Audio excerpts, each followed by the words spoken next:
Good evening. I'm Michael Ang, and you're watching the Manila Times News Prime.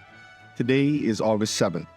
Our top story: Senate President Cheese Escudero has strong words against what he described as attempts to weaponize the impeachment process. Escudero spoke after the Senate voted last night to archive the impeachment complaint against Vice President Sara Duterte. He warned that the Senate must not be used as a tool to pursue personal vendettas under the guise of accountability. He stressed the need to uphold constitutional processes and respect the rule of law.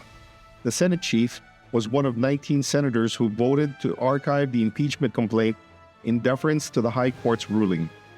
On the other hand, House Speaker Martin Romualdez criticized what he called the burial of the impeachment complaint against Vice President Sara Duterte.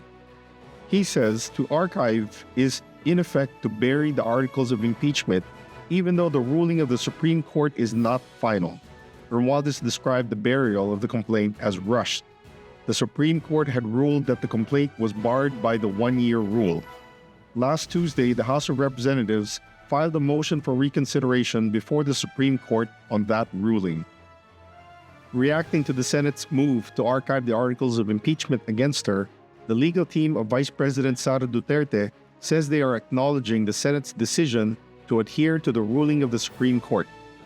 Defense team spokesman Michael Wesley Poa says they are acknowledging the Senate's decision to adhere to the ruling of the Supreme Court. He says their focus now is on submitting their comment to the House of Representatives motion for reconsideration on the High Court's ruling. In other news, the Department of Justice, or DOJ, and the Bureau of Internal Revenue, or BIR, are pursuing hundreds of billions of pesos worth of tax evasion cases. BIR Commissioner Romeo Lumagi Jr. says many of these cases involve the use of fake receipts issued by ghost corporations. He says some of the fake receipts date as far back as 2010.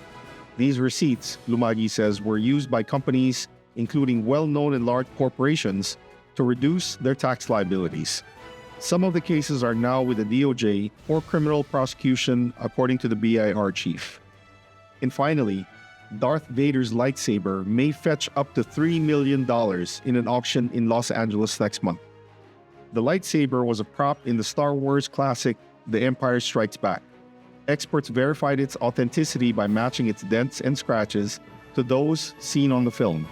The lightsaber has been described as the Holy Grail for Star Wars fans. For more news and information, read the Manila Times on print, subscribe to its digital edition, or log on to www.manilatimes.net. Follow us on Facebook, Instagram, X, TikTok, and LinkedIn, and be part of our communities on Viber, Telegram, WhatsApp, and Mastodon. That's all for now. Stay tuned for more updates throughout the day, and remember to stay safe, stay informed, and stay connected. I'm Michael Ang, and you've been watching the Manila Times News Prime. Good night.